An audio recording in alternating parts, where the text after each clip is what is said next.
going on, Dolphins? It's your boy Dillon, and I'm back again. Today is day 3 of training camp.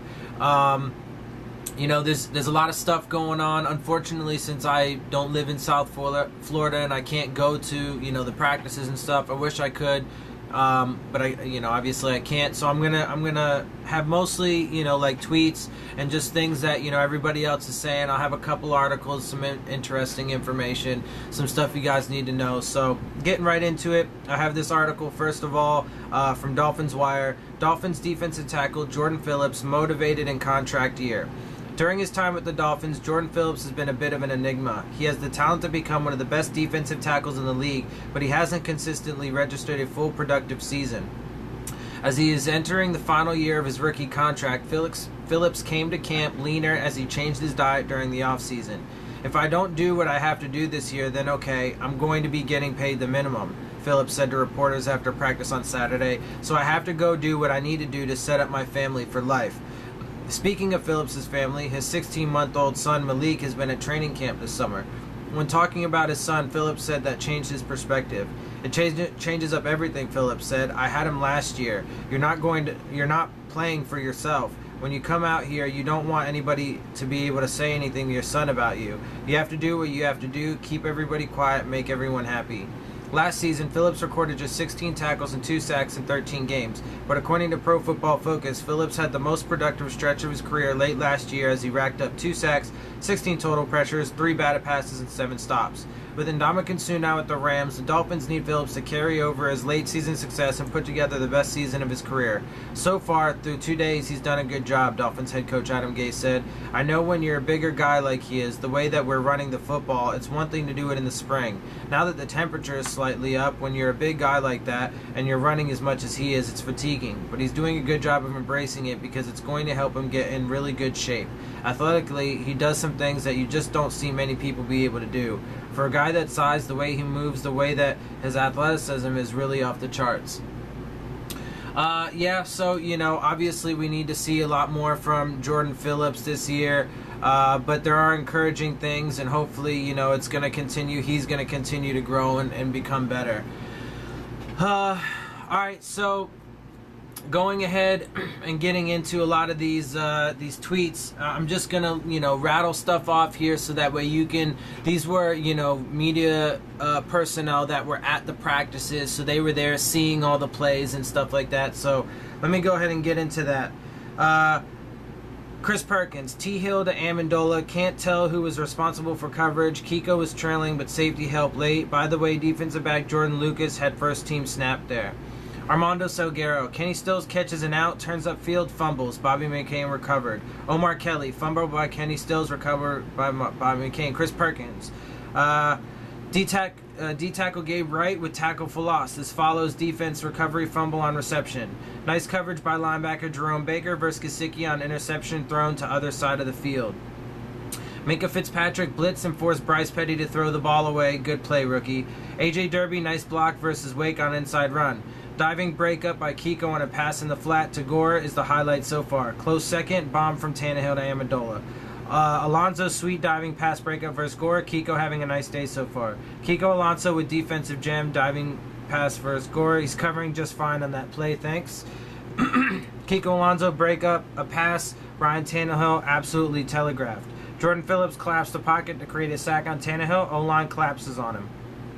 Offense slightly executing up-tempo, but not giving much advantage. Appeared defensive tackle Jordan Phillips just had a sack versus T. Hill. Defense ballin'. Osweiler picked by Chase Allen for second time in 3 days. Chase Allen intercepted Brock Osweiler, another for Allen, another interception for Osweiler. Chase Allen picks off Brock in the middle of the field, gets caught at the 20-yard line on return. Allen is really pushing to start. Chase Allen, who's feasted on bad quarterback plays past 2 days, with another interception. Gabe Wright and Mike Hull, nice job sniffing out screen on that play. Nice job by Leonte Carew, getting open quickly on a slant catch from David Fales. David Fales with a nice quick hitter to Leonte Carew. As pressure bears down on him, he followed up with another first down pass to Carew. We have a Carew sighting. Another catch for Leonte Carew. Nothing at quarterback behind Ryan Tannehill. Nothing. Gesicki seemed open on left side deep versus Garvin, but got no look. Play clearly not designed for that yet.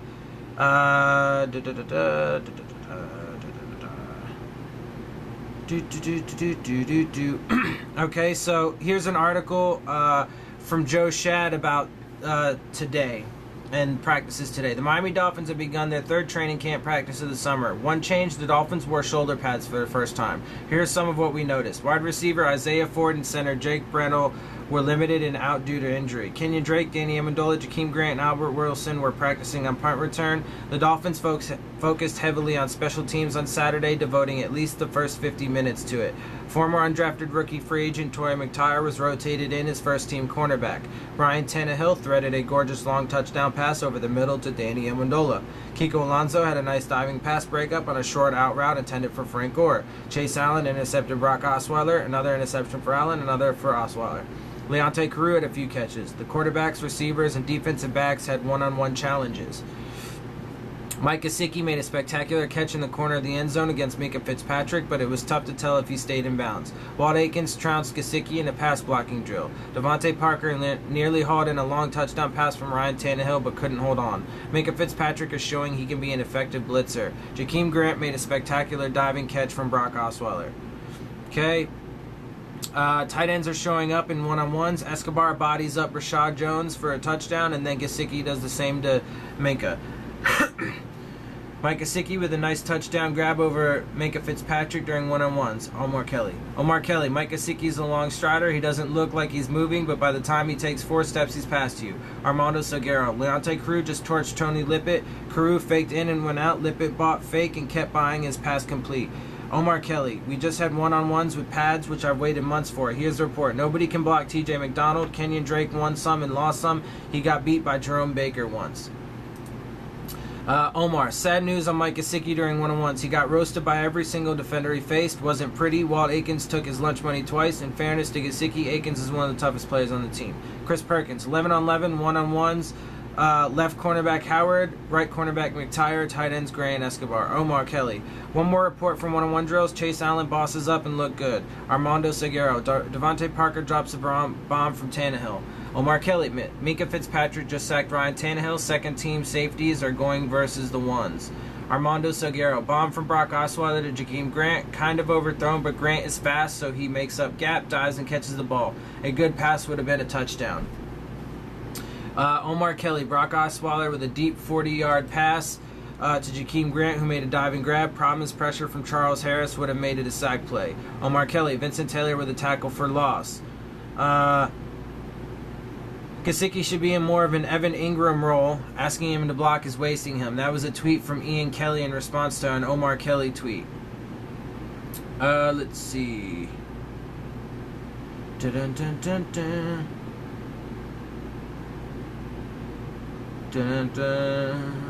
Bobby McCain said that Torrey McTyer has been the Dolphins' most impressive defensive back so far, from Adam Beasley. Omar Kelly. Mike Gesicki said he's cutting down on the mental errors. His biggest challenge is battling the heat. From Jason Lieser. Dolphins rookie Mike Gesicki was asked how he's dealing with the heat. He answered by rolling up his shorts and wringing out maybe 4 ounces of sweat. Omar Kelly. Top performer for Dolphins day 3. 1. Chase Allen, 2. Second interception. 2. Ryan Tannehill. Seam pass to touchdown to Amendola. Still no interceptions for 17. 3. Isaiah Ford. 35-yard touchdown. Armando Salguero. Adam Gase says Torrey McTyer has had a good start to training camp. Excuse me. Adam Beasley. Adam Gase said McTyer has had a good start to camp. He instructs his defensive staff to give guys a shot with the starters early if they're playing well. Adam Beasley. Gase on his offensive line. We have work to do, obviously. Said it's going to be a challenge all training camp going against their defensive line. Joe Shad. Adam Gase says Torrey McTyer deserved a shot to play with the ones based on his performance. Joe Shad. Adam Gase acknowledges the O-line wasn't great, need to clean some things up. Armando Salguero. Adam Gase was supposed to walk to the media room for his presser, but it is pouring, so he said media should walk to building, but it's pouring, so media wanted conference call. That's what's happening. Can we call this a push? Gase jokes. Joe Shad. Mo Smith is one of the best conditioned athletes on the team, Adam Gase says. Omar Kelly. When asked about Chase Allen and the linebackers, Gase said he wants to keep units together, but if he keeps playing well, we'll have to give him a strong look as a starter. Let's see.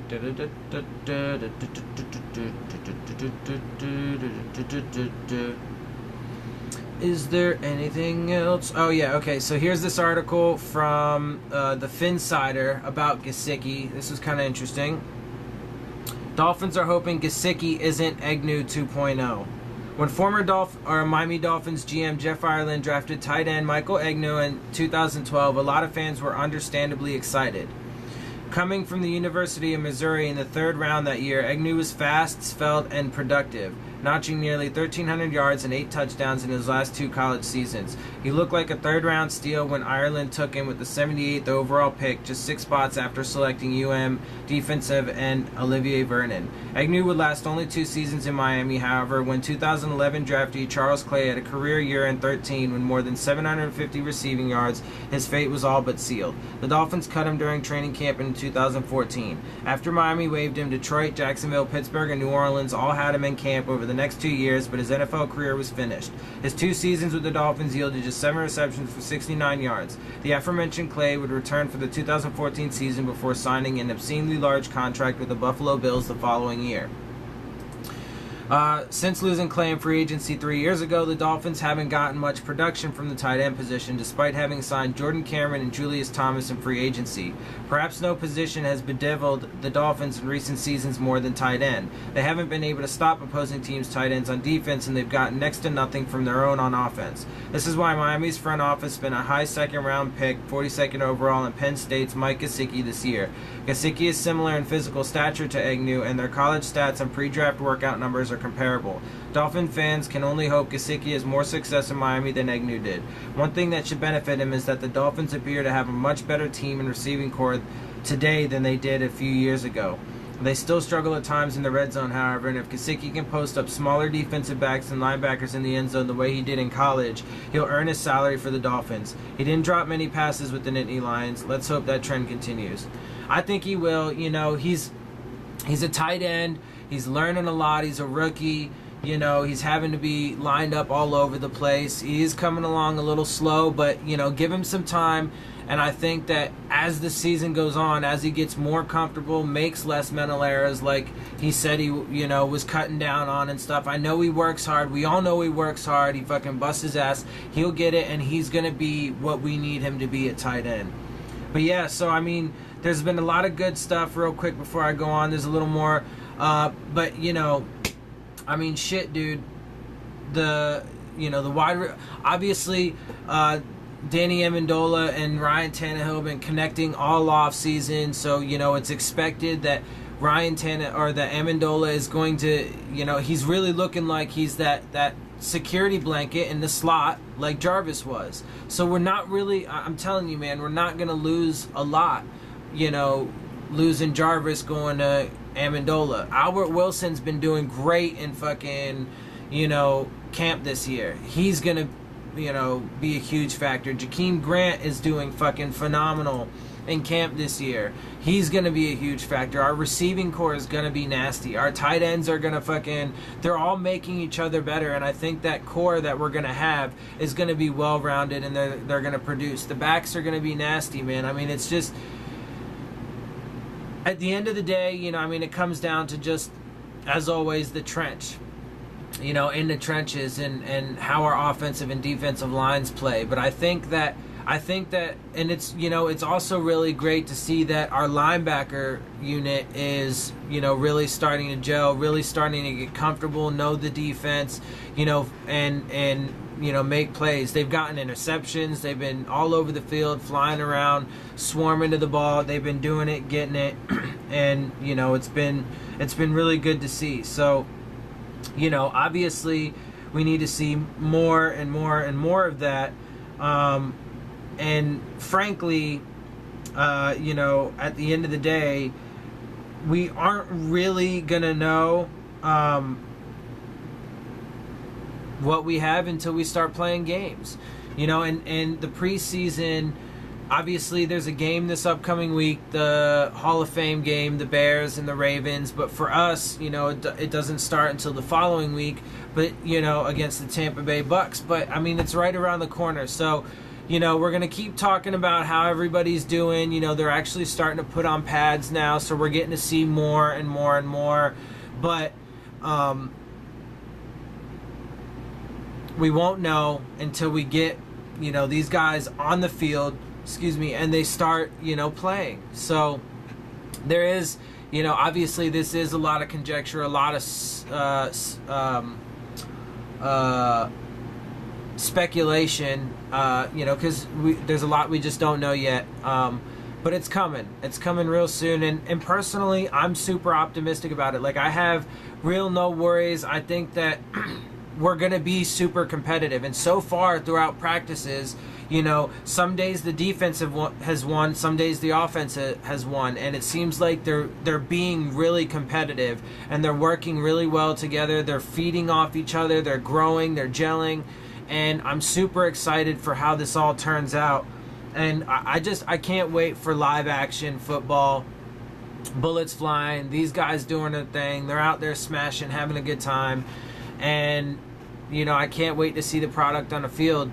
And it's going to be so great. It's going to be fun. As the season goes on and everything, I'm going to make videos. I'm going to make a video prior to games, to give my breakdown on what I think's going to happen, so on and so forth, the areas that I'd be concerned with, the matchup concerns and stuff like that, so I'm going to, and then obviously, I'll also be, still reading, the news from the media, both national and, local media in Florida, to give you their opinions. We'll talk about it, see if I agree, see if I disagree, with what they say. And then, after the games too, I'll give you I'll do a video breakdown of what happened, what I liked, what I didn't like, and so on and so forth. And we'll just see, man. I have really high hopes. I think I'm super excited. I'm like, I'm not usually an anxious person, but I'm getting like anxious now because I'm so ready for these guys to just be on the field and playing against another team. I know that, the preseason, the first game, the starters aren't going to play very much, maybe a series or two.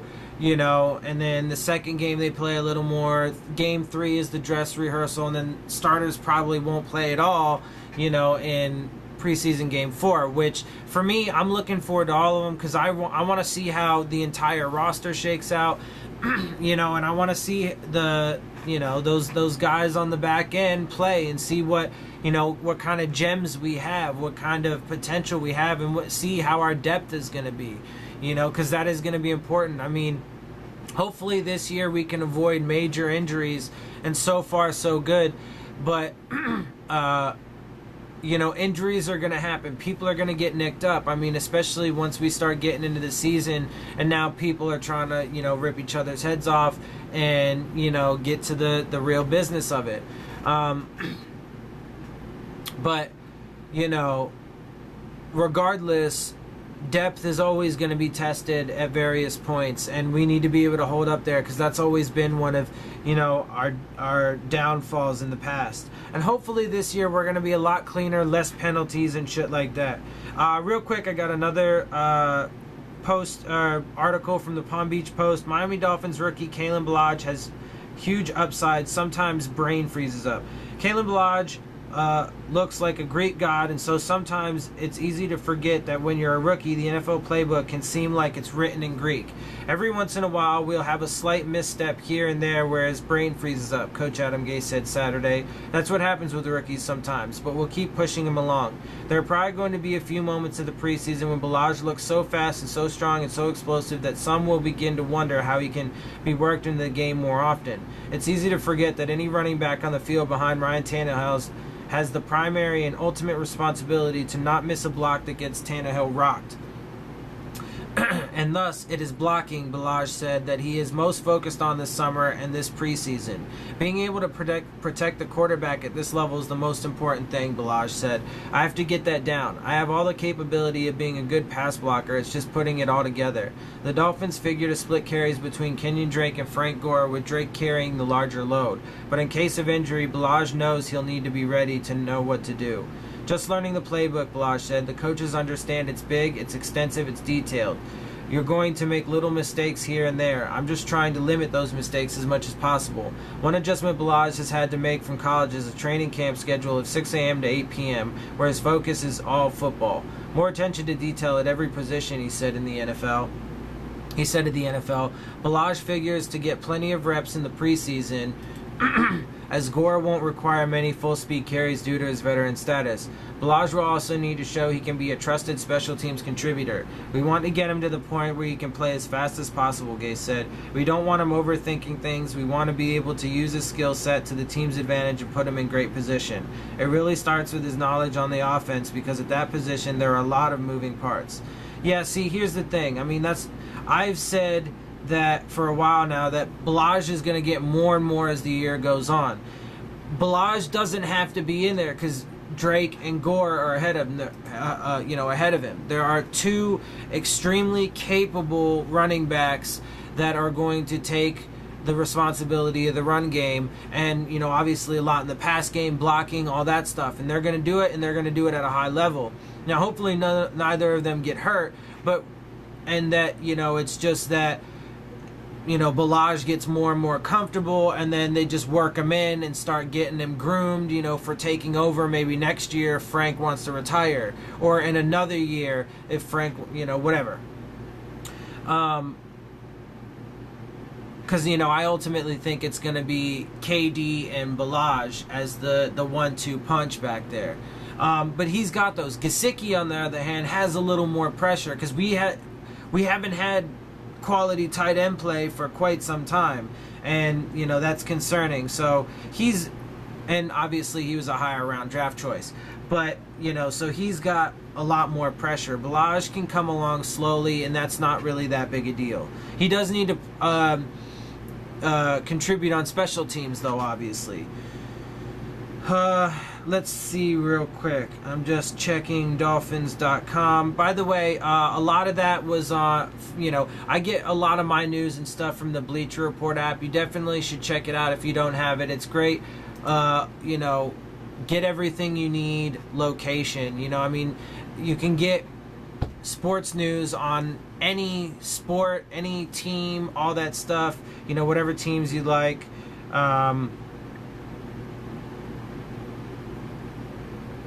So just check it out if you don't have it.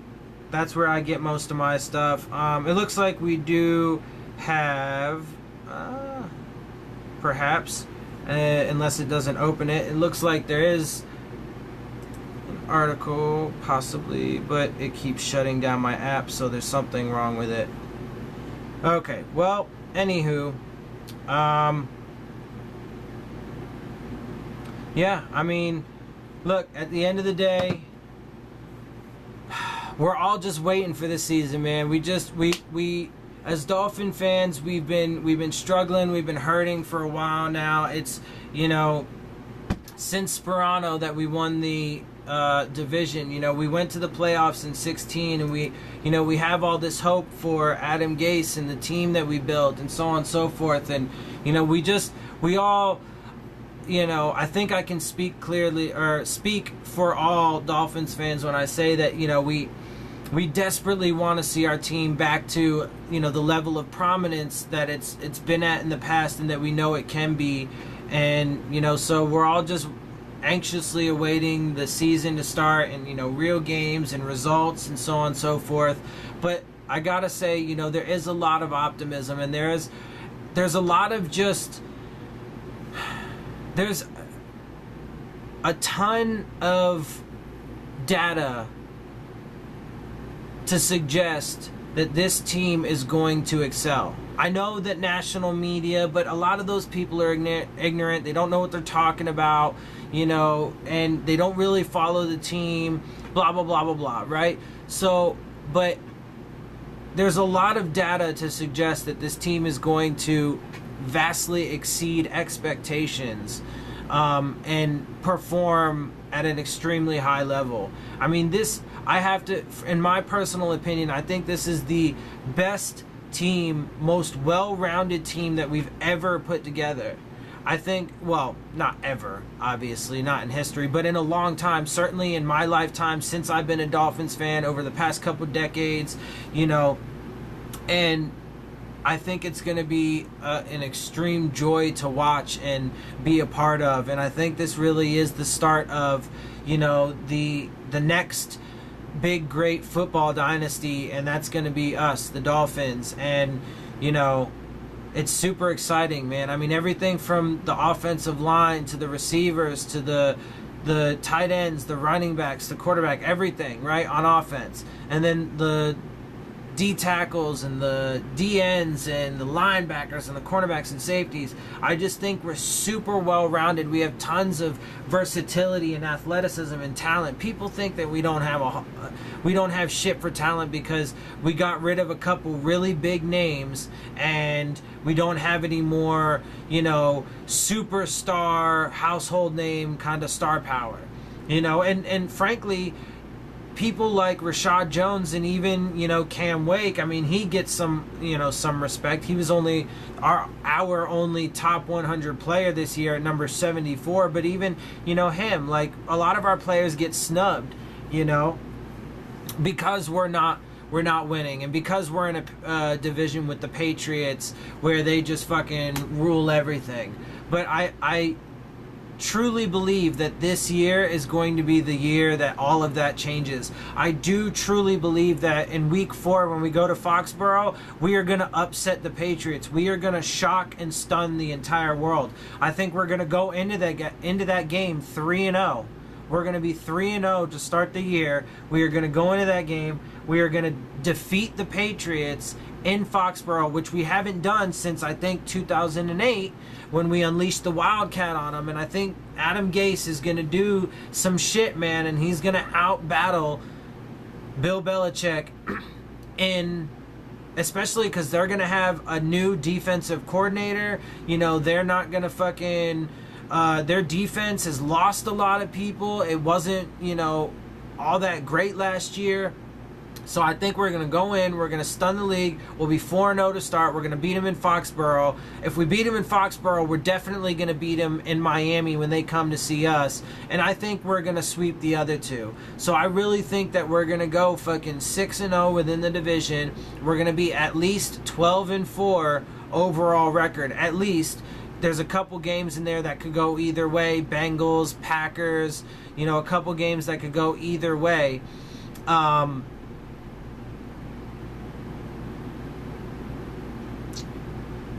I'm sorry.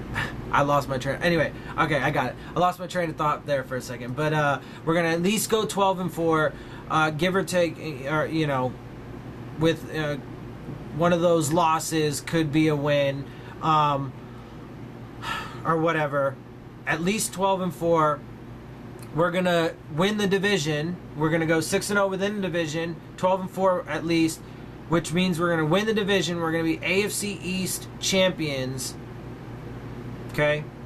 I've said this a bunch already. I'm saying it now. I'm sticking to it. I'm going to say it more. We're going to be AFC East champions, and we will make it to the AFC championship game. We'll win at least, we're going to win our first preseason game. We're going to make it to the AFC championship game. If we do well enough, maybe we can get that number 1 or 2 seed and get, some home field advantage. And, I really do believe, and as the season, or, as things go on, it's still really early, and I'm not going to make this prediction or whatever yet. But as things keep progressing, I feel a little bit better and more confident that we could even make it to the Super Bowl, despite everything that the national media and everybody's saying, but obviously I'm not going to say anything definitively, confidently for sure on that until, I probably won't say until we're like halfway through the season. But all right, guys. Well, that's the show for today. So I hope you liked it. Please, if you did, subscribe is the most important thing, and then hit the like button, share it with your friends. I'm doing my due diligence to try and continue to improve the quality of this video. I'm working on my lighting for in here to get that better. I know it's kind of a little uneven right now. Obviously, you've seen I've been working on my video production quality and stuff like that. I'm going to keep improving it. So please, if you like it, subscribe and all that good stuff. And fins up. I'll see you soon.